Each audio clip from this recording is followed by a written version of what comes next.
Halo,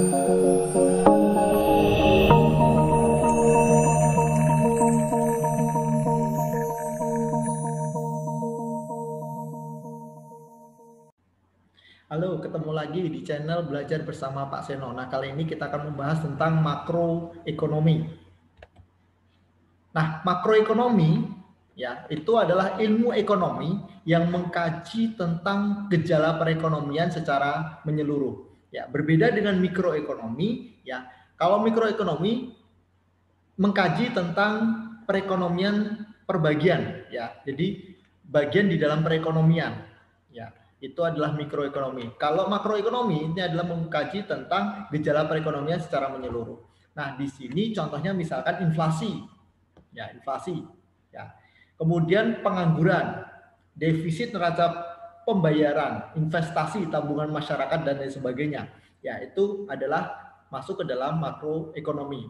Nah, masalah-masalah di dalam makroekonomi ada beberapa masalah. Yang pertama adalah masalah pertumbuhan ekonomi, masalah ketidakstabilan kegiatan ekonomi, masalah pengangguran dan inflasi, masalah neraca perdagangan dan juga neraca pembayaran. Oke, nah masalah pertumbuhan ekonomi ya ini berhubungan dengan kemakmuran masyarakat. Ya, semakin tinggi pertumbuhan ekonomi di suatu negara, maka kemakmuran masyarakatnya juga akan semakin tinggi pula. Nah, di sini kita bisa melihat ya gambar di sini ya ketika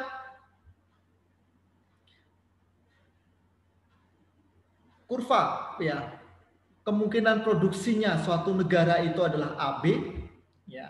Kemudian untuk mencapai maksimumnya maka harus di sekitar kurva tersebut kita misalkan adalah di titik P ya, di titik P ini ya. Nah, kemudian untuk negara berkembang ya kemakmuran masyarakat yang diciptakan atau masyarakat yang diciptakan ke dalam kemakmuran tersebut ya adalah di titik M ya. Jadi maksimal kemakmurannya dari titik P, tetapi ada beberapa negara khususnya dari negara berkembang hanya mencapai kemakmuran di titik M. Nah, ini kenapa tidak bisa maksimal? Ya, kenapa tidak maksimal? Ya, karena banyak faktor produksi yang dimiliki oleh negara tersebut ya dia tidak digunakan seluruhnya ya. Dengan kata lain banyak faktor produksi yang dimiliki oleh negara tersebut menganggur atau tidak digunakan secara maksimal. Oke. Nah, contoh lain misalkan kemungkinan produksinya adalah garis CD. Kemakmuran masyarakat itu berada maksimum di titik R. Ya. Sekali lagi ya, ada beberapa negara khususnya adalah negara berkembang ya, dia tidak bisa memaksimalkan kemakmuran masyarakatnya. Dia hanya menciptakan kemakmuran masyarakatnya adalah di titik P. Ya. Ini sekali lagi bahwa kenapa tidak bisa maksimal ya karena banyak faktor produksi yang dimilikinya itu tidak digunakan secara maksimum atau banyak faktor produksi yang dimiliki oleh negara tersebut menganggur. Oke. Nah, yang kedua adalah masalah ketidakstabilan kegiatan ekonomi. Nah, di masalah ketidakstabilan kegiatan ekonomi, ya ini bisa disimbolkan dengan bisnis cycle atau siklus perkegiatan perusahaan. Nah, digambarkan seperti ini. Ya. Nah, garis A, B, dan C, D ini adalah kegiatan atau kegiatan perekonomian di suatu negara sedang mengalami penurunan. Sedangkan garis BC dan ED atau DE ya ini kegiatan perekonomian suatu negara ini mengalami kenaikan yang drastis. Nah, di sini memperlihatkan bahwa ketika kegiatan ekonomi suatu negara ini mengalami penurunan ya, maka sudah pasti banyak pengangguran di negara tersebut. Ya, banyak pengangguran di negara tersebut. Kemudian apabila kegiatan perekonomian berada di posisi B, C atau DE, ya ini menunjukkan bahwa akan terjadi inflasi di sini. Kenapa? Ya karena perkembangan perekonomian di negara tersebut sangat cepat sekali. Sehingga harga-harga di negara tersebut mengalami peningkatan. Nah, kegiatan perekonomian yang baik itu seperti apa? Seperti di garis seperti ini. Ya, dia tidak terlalu tajam, tetapi dia naik secara konstan. Nah, ini adalah kegiatan ketidakstabilan kegiatan perekonomian di suatu negara. Ya, kemudian yang ketiga adalah masalah pengangguran dan inflasi. Ya, pengangguran itu keadaan di mana seseorang itu dikatakan di dalam angkatan kerja, ya, tetapi dia belum bekerja. Ya. Nah, faktor yang menyebabkan pengangguran ada beberapa macam. Yang pertama adalah kekurangan pengeluaran agregat. Ya, kekurangan perbelanjaan masyarakat di suatu negara. Ya, dia sering belanja ya dengan komoditas atau produk-produk dari luar negeri. Ya, dia kurang untuk membelanjakan uangnya untuk produk-produk di dalam negeri. Sehingga ini akan mendorong pengangguran.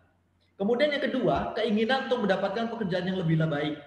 Ya, seseorang yang pengen untuk bekerja pekerjaan itu, ya, itu dia sudah menciptakan dari dirinya itu pengen bekerja, ya, yang sudah dia tetapkan.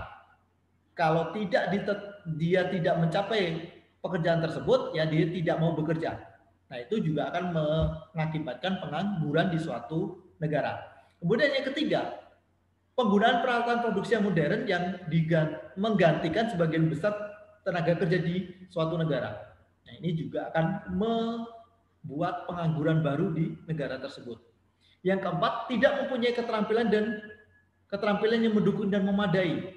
Ya, keterampilannya tidak ada, gitu. Dia tidak punya keterampilan, yang maka bisa menciptakan pengangguran. Kemudian yang kelima, kurang memiliki motivasi di dalam mencari pekerjaan. Nah, ini juga akan menciptakan suatu pengangguran baru di negara. Oke.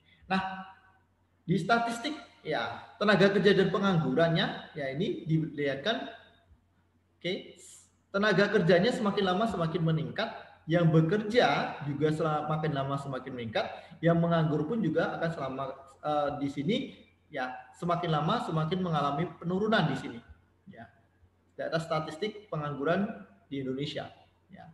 Kemudian proyeksi penduduk ya ini yang sudah bekerja maupun yang belum bekerja ya proyeksi penduduknya 0 sampai 4 tahun ya di tahun 2018 23 ribu ya. Nah, ini adalah proyeksi penduduk menurut kelompok umur dan jenis kelamin.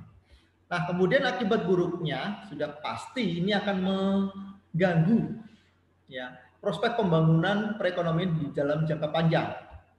Ya. Nah, kemudian akan menimbulkan kekacauan politik dan ekonomi karena orang menganggur ya dia pengen punya duit. Ya. Nah, untuk dapat duit tersebut ya kemungkinan dia akan melakukan kegiatan-kegiatan yang melanggar hukum dan lain sebagainya. Nah, ini adalah akibat buruk dari pengangguran. Nah, kemudian masalah inflasi. Ya, inflasi itu apa? Inflasi adalah proses kenaikan harga. Ya, inflasi adalah proses kenaikan harga-harga yang berlaku di dalam perekonomian di suatu negara. Itu adalah inflasi. Ya. Nah, di sini penyebabnya yang pertama, tingkat pengeluaran agregat yang melebihi kemampuan perusahaan untuk menghasilkan barang dan jasa. Ya, jadi banyak yang pengen barang tersebut tetapi produksinya sedikit. Nah, ini bisa menyebabkan inflasi atau kenaikan harga barang. Kemudian pekerja di berbagai bidang ekonomi menuntut kenaikan upah dan gaji. Ya. Nah, ini juga akan meningkatkan inflasi di suatu negara. Kenaikan harga barang yang diimpor. Nah, ini khususnya yang suka sekali terhadap barang impor. Ya. Kemudian penawaran uang ya yang berlebihan tanpa diikuti oleh penambahan produksi dan juga penawaran barang. Ya, pemerintah menambah jumlah uang yang beredar tetapi tanpa diikuti dengan pertambahan produksi ya, dan juga penawaran barang. Kemudian kekacauan politik ekonomi. Ya, kekacauan politik dan ekonomi yang menyebabkan banyak perusahaan-perusahaan yang dibakar misalkan. Nah, ini adalah terjadinya inflasi. Oke. Nah, gambaran pertumbuhan ekonomi dan inflasi di negara ASEAN tahun 2011 dan 2012 nih. Ya, pertumbuhan perekonominya di tahun 2011 ya ini di Indonesia pertumbuhan ekonominya 6,4, ya di tahun 2012 6,7. Inflasinya adalah 6,3 di tahun 2011 dan di tahun 2012 5,8. Oke. Nah, ini inflasi di negara Indonesia tahun 2016 sampai 2018. Oke, nah akibat buruknya yang pertama adalah menurunkan taraf kemakmuran segolongan besar masyarakat. Ya, semakin tinggi harga di suatu negara, ya maka otomatis akan menurunkan kemakmuran sebagian besar masyarakat di dalamnya. Ya. Kemudian yang kedua, prospek pembangunan jangka panjang akan semakin memburuk. Ya, itu jelas sekali. Ya. Kemudian mengurangi investasi yang produktif, mengurangi ekspor dan menaikkan impor. Dan yang keempat adalah yang terakhir adalah memperlambat pertumbuhan perekonomian. Ini adalah akibat buruk inflasi. Nah, kemudian masalah neraca pembayaran. Nah, masalah neraca pembayaran ini adalah suatu ringkasan pembukuan yang menunjukkan aliran pembayaran yang dilakukan dari negara-negara lain ke dalam negeri dan dari dalam negeri ke negara lain. Ya. Nah, ini tentang masalah neraca pembayaran. Nah, neraca pembayaran dikatakan defisit itu apabila pembayaran ke luar negeri ya melebihi penerimaan dari dalam negeri ataupun sebaliknya ya. Surplus neraca pembayaran itu apabila pembayaran ke luar negeri itu kurang. Ya, pembayaran ke luar negerinya lebih sedikit daripada penerimaan dari dalam negeri, itu surplus neraca pembayaran. Nah, mungkin itu saja pertemuan kali ini. Terima kasih.